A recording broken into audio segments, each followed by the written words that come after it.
好啦，各位同學大家好，又係我 DSE 嘅一拳 Cam 人嘅時間。好啦，今日咧我哋嚟到第一課吓，叫做 Planet Earth 地球。咁有咩特呢課有咩好考你嘅咧？咁你睇一睇啦。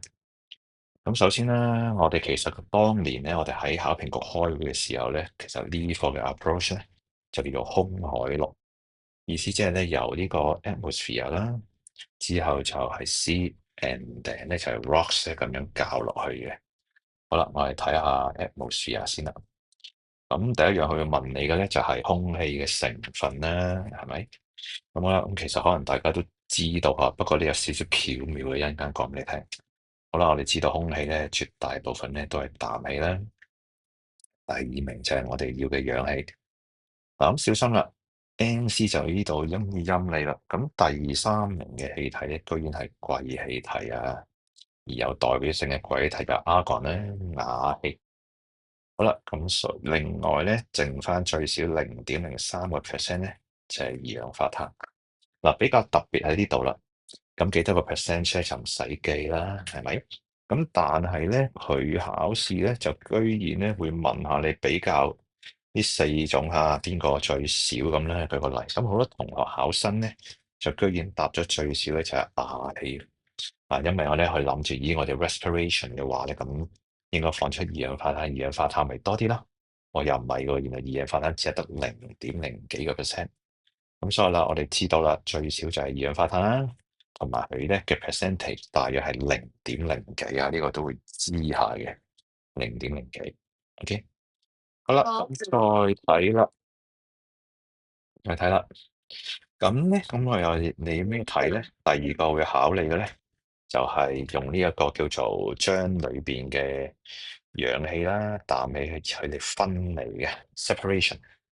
好啦，咁點樣分離咧？就係隔離睇嗰啲。咁呢個方法咧就叫做液體空氣嘅分流啦。In English 就 fractional distillation of liquefied air。好強調係液態嘅空氣。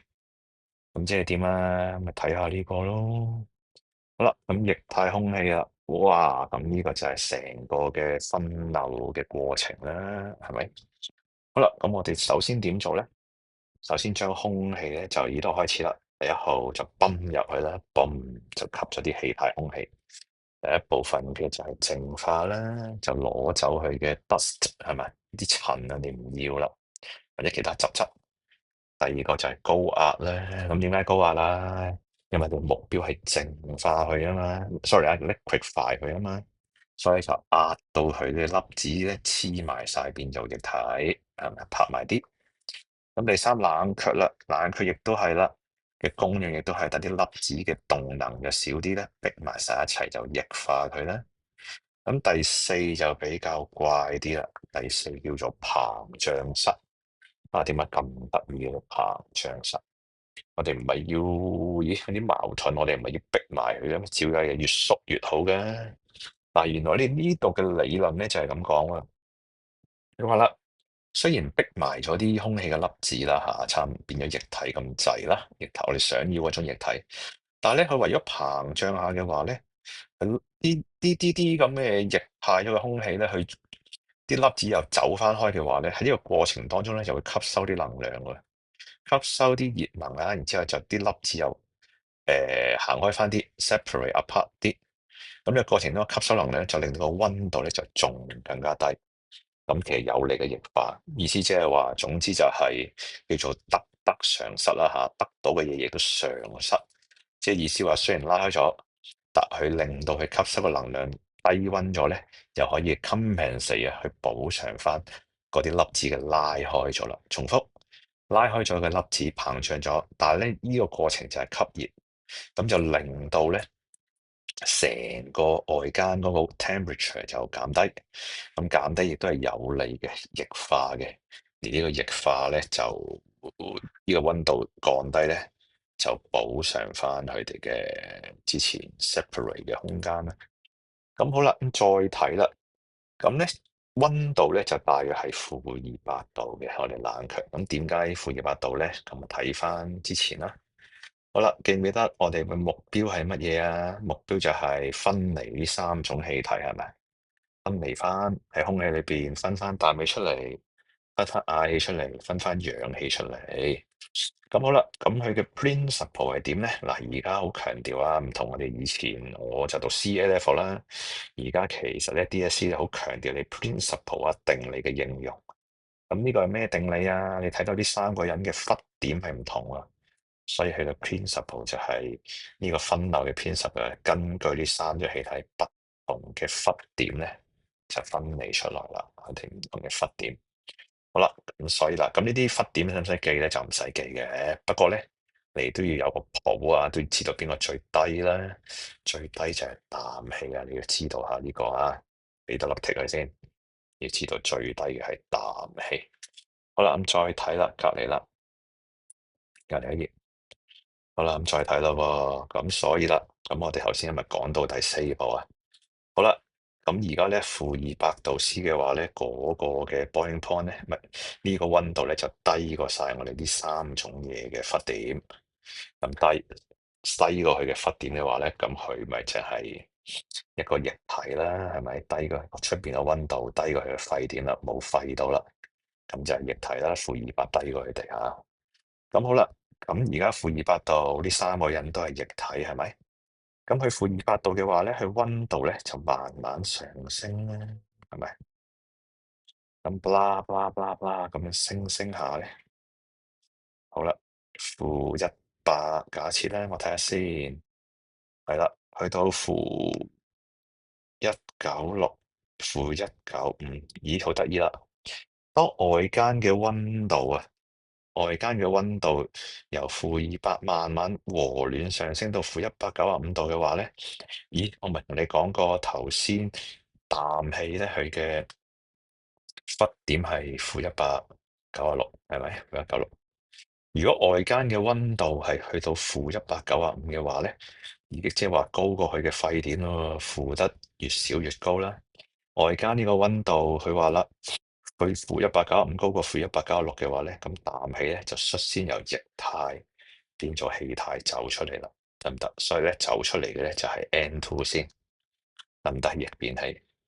咁第二個走出嚟嘅咧，咁啊再升噶咯喎，咁-195、-194、-193、-192，去到呢個啦，啱啱低過-186度嘅話咧，咁就到氬氣啦。咁亦都係啦，側邊嘅溫度高過佢嘅沸點啊，所以氬氣咧就走出嚟啦，得唔得？喺-185度嘅時候。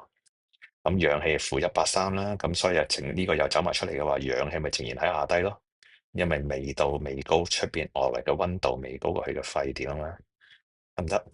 嗱，咁變咗咧呢度考你嘅嘢咧，其實咧重點就係呢度，佢通常只會問你佢嘅 principle 嘅啫，就係唔同嘅忽點，同埋咧學以致用啦。咁佢通常會問你邊種 gas 就最快走出嚟。咁可能佢未必俾佢考試咧，未必俾話俾你聽佢係nitrogen 啊、argon、oxygen，佢可能俾一啲數據你，數據嚟，咁你根據呢啲數據咧，就係越低忽點嗰個咧，外圍加熱，熱到去高過佢嘅忽點咧，就由液態變咗氣態啦，得唔得？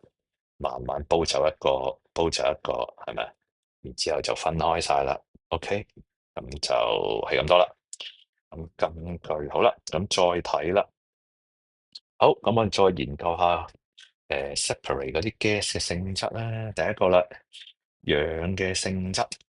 咁性質我哋之前講過啦，好長氣啦，物理性質、化學性質。咁氧有咩物理性質先？無色無味啦，密度略高於空氣。咦，氧的密度略高於空氣啊，咁咩意思咧？啊，咁我哋咁睇啦。嗱，氧咧 O2，咁氧嘅 mass number 係16，所以 O2 嘅 mass number 係16乘2啦。咦，咁 nitrogen 咧，一個 nitrogen mass number 係14，係咪？或者嗰個relative atomic mass 係14啦，我哋咁睇，咁兩個就係14乘2咧，係咪？好啦，咁所以啦，我哋睇到啦，嗱，咁頭先講過啦，空氣大部分咧其實都係 N2 啊，咁我哋就點啊？咁就將佢就話我哋當佢係 air 啦。其實哎呀，sorry，我哋 N2 就當 air 睇，係咪？誒，係咪就好似 air 咁樣？咁所以啦，air 係14乘2，咁咧 O2 係16乘2，咁16乘2大過14乘2喎，個 relative atomic mass，咁意思就係 O2 咪重啲咯。咁我哋理解就係密度就高啲啦，比空氣。咁少少溶於水啦，O2，咁呢個都知啦，我哋嘅 sense 都知道係咪？啲魚啊，海洋生物就吸收空氣水裏邊嘅空氣啦。好啦，化學性質啦。化學性質又點咧？化學性質嘅意思就係度佢嘅時候咧，佢就會生成一樣新嘅嘢。第一個啦，氧能與多種物質反應生成氧化物。係啦，我哋好多氧化物咧，例如乜嘢啊？sodium oxide 咧，magnesium oxide 咧，甚至乎 non-metal 嘅 carbon dioxide，哇，好多氧化物啊嚇！好啦，第二個啦，咁咧很多反應中咧，物質與氧發生時會釋出大量嘅熱能，故此物質能在氧氣中燃燒產生火焰。咁我講過啦，頭先嗰個助燃嗰個位都係火火整個 O 字俾佢，咁咧呢個意思。總之你同 O 反應嘅話咧，就會幫手點啊？助燃啦，產生啲反應啦，即係話嗰樣嘢同 O 嘅反應咧，就會出啲熱能，得唔得？或者個火更加幫佢高溫啲產生火焰啦。好啦，咁 reminder 呢個都要知下喎，呢個少少音啊，呢啲學多少少咧，可能你分五星星就喺呢度啦。咁原來咧，我哋嘅鐵嘅生鏽咧，都係一個遇氧嘅反應嚟噶喎，係咪啊？因為鐵氧化咗做鏽啊嘛。